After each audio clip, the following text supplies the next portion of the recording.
सास के साथ सोने वाली बहू। रजनी और अमर की शादी को अभी कुछ ही महीने हुए थे। अमर अपनी पत्नी रजनी से बहुत प्यार करता था। शुरू के कुछ दिन तो सब कुछ ठीक ठाक चलता रहा, लेकिन फिर छोटी छोटी बातों पर अमर और रजनी का झगड़ा होने लगा। अरे, तुमने फिर से गीला टॉवेल बेड पर डाल दिया। कितनी बार तुमसे कहा है कि सारा बेड गीला हो जाता है। अरे गुस्सा क्यों कर रही हो? गलती हो गई मुझसे, अगली बार ध्यान रखूंगा बस। हर बार पर बस यही कह के चल देते हो। सारा दिन सफाई तो मुझे करनी पड़ती है ना। देखो रजनी, इस तरह नाराज मत हो। मैंने कहा ना, मैं ध्यान रखूंगा आगे से। और फिर रात के वक्त रजनी अपना बिस्तर उठाकर बेडरूम से बाहर जाने लगती है। अरे क्या हुआ रजनी? सुबह वाली बात पर अभी तक नाराज हो क्या? नहीं, ऐसी कोई बात नहीं है। तो फिर तुम अपना बिस्तर लेकर कहाँ जा रही हो? मैं मम्मी जी के कमरे में सोने जा रही हूँ। मम्मी जी अकेली है ना। अरे कैसी बात करती हो रजनी? शादी के बाद लड़कियां अपने पति के पास अपने बेडरूम में सोती हैं। सास के पास कौन सोता है? मैंने कहा ना, मेरा मन कर रहा है इसलिए मैं मम्मी जी के पास सोने जा रही हूँ। अरे रजनी, मेरी बात तो सुनो यार। मेरा भी तो मन करता है ना तुमसे प्यार करने का, तुम्हारे साथ रहने का। ऑफिस से थका हारा आया हूँ और तुम मम्मी जी के पास सोने जा रही हो। देखो, मुझे आज अपनी सास के पास सोने का मन है और मैं जा रही हूँ। इतना कहकर रजनी अपनी सास के साथ सोने के लिए उनके कमरे में चली जाती है। रजनी बेटा, तुम यहाँ? मम्मी जी, क्या मैं आपके पास सो सकती हूँ? हाँ हाँ बेटा, क्यों नहीं क्यों नहीं, बिल्कुल सो सकती हो। लेकिन सब ठीक तो है ना? अमर के साथ झगड़ा हुआ है क्या? नहीं नहीं मम्मी जी, मैं रोज रोज इनके साथ उस कमरे में सोकर बोर हो चुकी हूँ। थोड़ा सा चेंज हो जाएगा इसलिए आपके पास सो जाती हूँ। आपको कोई ऐतराज हो तो बता दीजिए। अरे नहीं नहीं बेटा, ऐसी कोई बात नहीं, सो जाओ। और फिर अगले दिन। अमर बेटा, तुम्हारा रजनी के साथ कोई झगड़ा हुआ है क्या? नहीं तो मम्मी, ऐसे तो कोई बात नहीं है। क्यों, क्या हुआ? अरे वो कल रात मेरे कमरे में सोने आ गई थी तो मुझे लगा सब ठीक तो है ना बेटा? नहीं मम्मी जी, वो ऐसी बस उसका मन किया होगा। कह रही थी कि मम्मी अकेली है इसलिए आपकी चिंता हो रही थी। पर अगली रात को फिर से रजनी अपना बिस्तर उठाकर सास के कमरे में पहुंच जाती है। रजनी बेटा, आज फिर से मेरे पास सोने आ गई। मम्मी जी, आपको मेरा अपने पास आना अच्छा नहीं लगता? अगर ऐसी बात है तो मैं बाहर ड्राइंग रूम में चली जाती हूँ। अरे नहीं नहीं बेटा, ऐसा कुछ नहीं है। पर अमर अपने कमरे में अकेला होगा ना?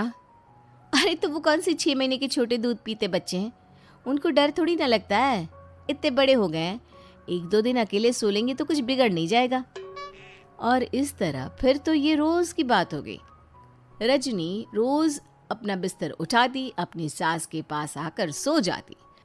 सास उससे कुछ इसलिए नहीं कहती है क्योंकि उसे लगता है कि बहू बुरा मान जाएगी। एक दिन सुबह सुबह, माँ मेरे लिए चाय बना दो, ऑफिस जाने का टाइम हो रहा है। अरे बेटा, तो रजनी से क्यों नहीं कह देते? मुझे उससे बात करने का बिल्कुल भी मन नहीं है। अरे आखिर क्या बात है बेटा, तुम इतने उदास क्यों लग रहे हो? देखो ना माँ, आजकल रजनी का बिहेवियर मुझे कुछ समझ में नहीं आ रहा। रोज रात को आपके पास आकर सो जाती है। अगर उसे मेरी परवाह नहीं तो मुझे भी कोई फर्क नहीं पड़ता। अमर गुस्से में ही घर से ऑफिस चला जाता है। ये देखकर सास बहुत दुखी हो जाती है। और फिर अगले दिन, मम्मी जी, मैं आ गई आपके पास सोने। हाँ बहू, सो जाओ। पर वो क्या है ना, आज मेरा पुरानी फिल्में देखने का बड़ा मन कर रहा था। कोई बात नहीं, सो जाओ, मैं पिक्चर देखती रहूंगी। ठीक है मम्मी जी। रजनी की सास तेज आवाज में अपने कमरे में टीवी चलाकर रखती है। इसकी वजह से रजनी को नींद नहीं आती, लेकिन वो पूरी रात करवट बदल बदल कर सोने की कोशिश करती रहती है। सास को लगता है कि अब रजनी उसके कमरे में सोने नहीं आएगी, लेकिन अगली रात फिर रजनी उसके कमरे में सोने के लिए पहुंच जाती है। मम्मी जी, मैं आ गई। अरे बेटा, मुझे लगा कि कल तुम ठीक से सो नहीं पाई थी। जाओ अपने कमरे में आराम से सो जाओ ना बेटा। अरे नहीं मम्मी जी, कोई प्रॉब्लम नहीं है। इतना कहकर रजनी फिर से अपनी सास के कमरे में सो जाती है। आधे घंटे बाद, बेटा जरा मेरे पैरों पर तेल तो लगा दे। ठीक है मम्मी जी। रजनी अपनी सास के पैरों पर तेल लगाकर जैसे ही सोने लगती है, आधे घंटे बाद फिर से। बहू, मेरे सर में बहुत दर्द हो रहा है, जरा मेरा सर तो दबा दे। ठीक है मम्मी जी, दबा देती हूँ। बहुत जोर से नींद आ रही है। अपनी सास का सर दबाकर रजनी फिर से सोने की कोशिश करती है, पर आधे घंटे बाद फिर से। अरे बहू, बड़ी जोर से प्यास लगी है बेटा, जरा किचन से पानी तो लेकर आ। अरे मम्मी जी, जैसे ही नींद आने लगती है कुछ कुछ मांग लेती है। रजनी चुपचाप जाकर किचन से पानी लेकर आती है। इस तरह रजनी की सास पूरी रात हर आधे आधे घंटे पर उसे किसी न किसी बहाने से जगाती रहती है। रजनी परेशान हो जाती है। सास को लगता है कि इस बार वो उसके कमरे में सोने के लिए बिल्कुल नहीं आएगी, लेकिन अगली रात फिर से रजनी वहाँ पहुँच जाती है। मम्मी जी, आज मैंने आपकी दवाई, पानी सब कुछ लाकर रख दिया है। अब आप प्लीज़ चुपचाप सो जाइएगा और मुझे भी सोने दीजिएगा। देखिए, 2 रातों से ना मैं सो ही नहीं पाई हूँ। अच्छा ठीक है बेटा, सो जा। थोड़ी देर के बाद रजनी की सास बहुत ज़ोर ज़ोर से खर्राटे लेना शुरू करती है। खर्राटे इतने तेज़ होते हैं कि रजनी के कानों में दर्द होने लगता है। हे भगवान, मम्मी जी को क्या हो गया है? क्या करूँ, कहाँ जाऊँ मैं? परेशान होकर रजनी वापस अपने कमरे में जाती है। रजनी, आज तो बहुत दिनों के बाद अपने बेडरूम में सोने आई हो। आ जाओ आ जाओ। वैसे भी तुम्हारे बिना मेरा मन नहीं लगता। क्या करती, तुम्हारी मम्मी के खर्राटों ने तो मेरी नींद उड़ा कर रखी है। अब मुझे यहीं पर सोना पड़ेगा। अगली सुबह। अरे रजनी बेटा, रात को कहाँ चली गई थी? मैं तुम्हें कितना ढूंढ रही थी, मैं तो डर ही गई थी। मेरी बहू न जाने कहाँ चली गई। कहाँ जाती मम्मी जी, अपने कमरे में गई थी। और आजकल ना आप मुझे जानबूझकर बहुत परेशान करती हैं। अगर मुझसे कोई गलती हो गई हो तो सीधे सीधे क्यों नहीं कह रही हैं? 3 रात हो गई है, मुझे ठीक से नींद भी नहीं आती। रजनी, ऐसे क्यों बात कर रही हो? मम्मी ने क्या कर दिया? आप अपनी मम्मी से क्यों नहीं पूछते? मैं बहू हूँ तो क्या इसका मतलब ये है कि दिन भर काम करो और रात में भी चैन से ना सो? रजनी बेटा, बड़ी नादान हो। इसीलिए तो जानबूझकर मैं ये सब कर रही थी, ताकि तुम अपने पति के पास जाकर अपने बेडरूम में सो जाओ। शादी को सिर्फ 6 महीने हुए हैं और तुमने मेरे कमरे में आकर सोना शुरू कर दिया। यह तुम्हारी शादीशुदा जिंदगी के लिए अच्छी बात थोड़ी ना है बेटा।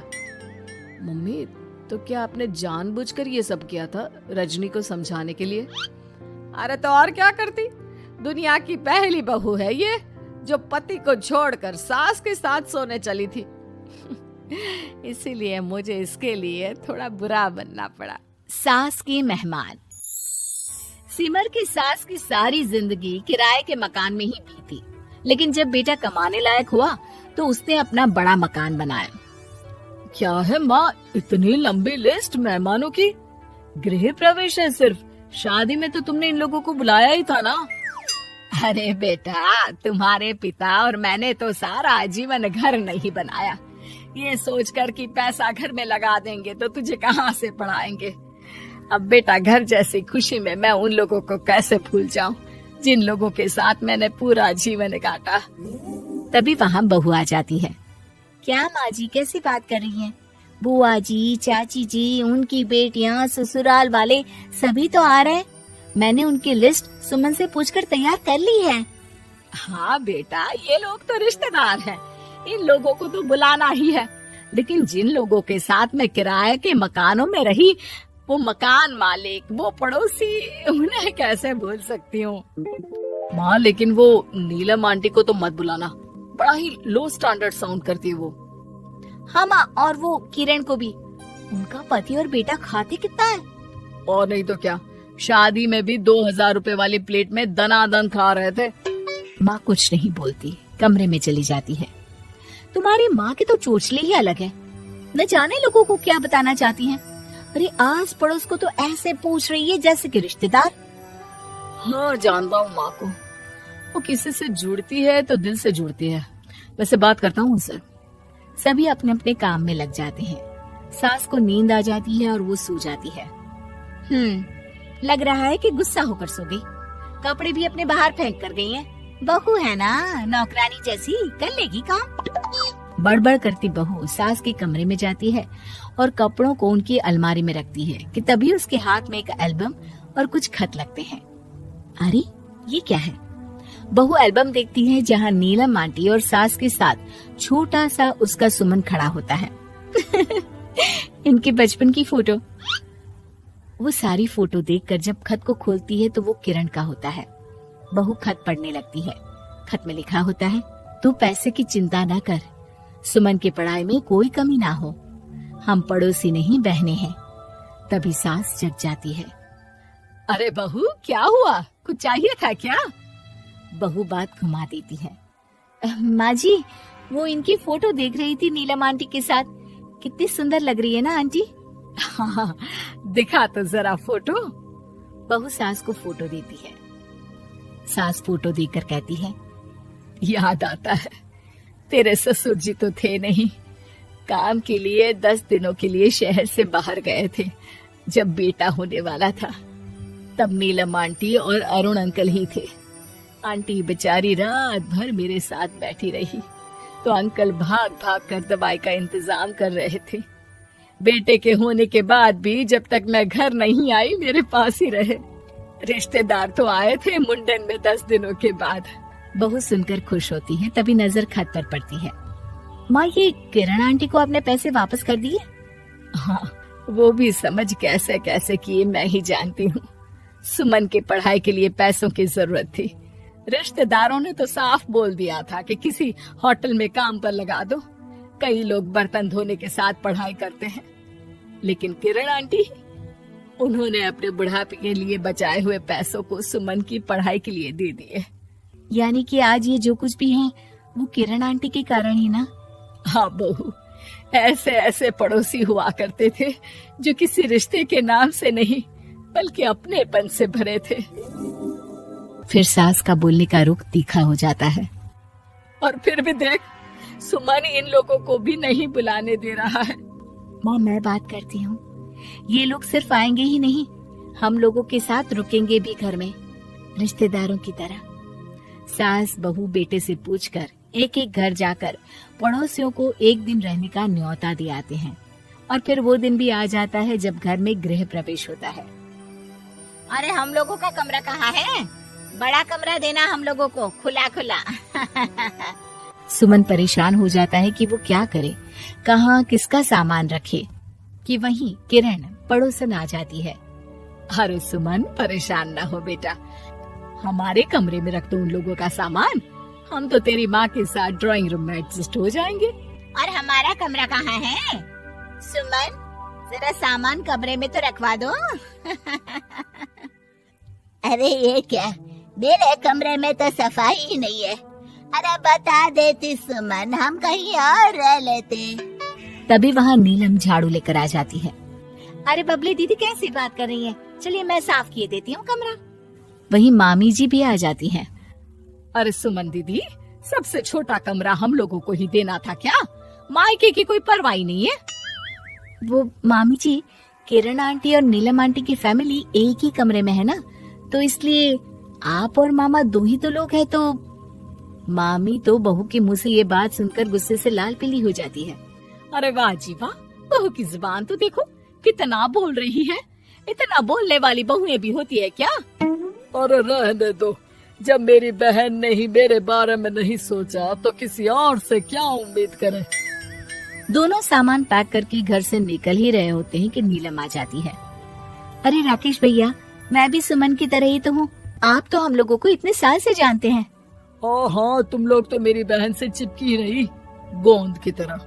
खैर कोई बात नहीं, रहो बड़े कमरे में। तभी अरुण वहाँ आ जाता है, जो नीलम का पति है।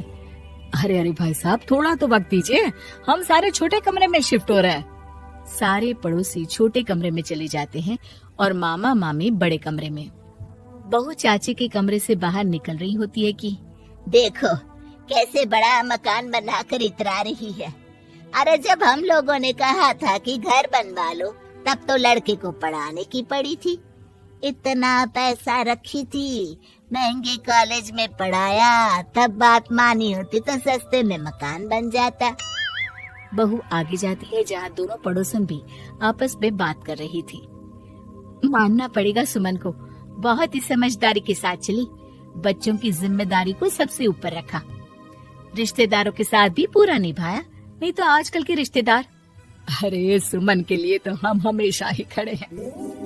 बहू तभी मामी के पास जाती है जहाँ वो मामा से कह रही होती है, बस अब आ गए इसके घर, अब तो ये रो रो कर भी बुलाएगी तो मैं ना आऊं। कैसे कमरे में रखा हम लोगों को, सुमन भी ना किसी काम की नहीं है। बहू सभी को देख समझ रही थी, रिश्तेदारों के नखरों के बीच पड़ोसियों का प्यार। वो देखकर समझ जाती है कि सास के असली मेहमान कौन है।